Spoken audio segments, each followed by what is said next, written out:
thiên ma chung cả tôm thầy bị khinh ma cả tôm thầy lâu thì đây adik lo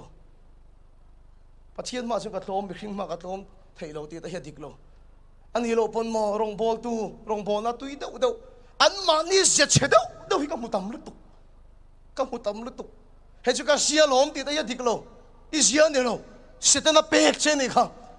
Bible na soi chumo pathian an pui siam ni awangin thu tak fel na le thiang lim na pathian an pui siam ni khang ise chia ngai te kha isia ani lo wa setan an apek che ni kha ni lal pan ne che du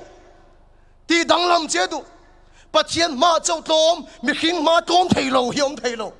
mi pathian ma atom tak to chuan ama chu chima che in oma anu na lal pa chun ne na aron changa ama chom to lo ama Krista churon nung to sok chin pathian ma atom chuan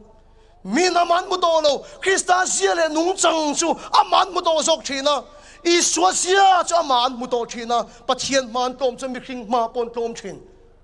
pathian man danglam chu mi khing pui ta ma pon danglam chin Sadhu Sundar Singh khovel rong bol to chang ngai san ber pakhatani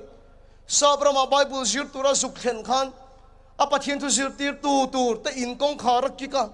anom puinu in kong khar chu lo hong ani ti chuanin apu mu du thua khila om puinu chu tan chovat mai apu bula chun in leng in ei kong khar bula ka din tir ati chu apu chuan ka thian pa em ni tungei hre ati chuan avan poi tak em ming ka zot mia lo maya tunge ni ka khemia lo tunge niang le tunge ang ti ber tia zo chuan chu kong khar bula lo chon tu chuan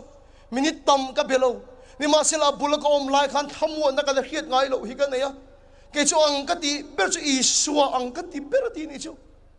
pathian ina thia thei pathian in do na tom thin te chu lalpan ne tu apuanga annu na lalpa sia chu alanga annui mel ringot ta po I suwa mangai na midan kha thina ni lalpa chi fak lam ro se peterale zohana te kha Iswa bula nom to tian khatat mai pathian na thia thei te chu annu na Iswa sia alang thin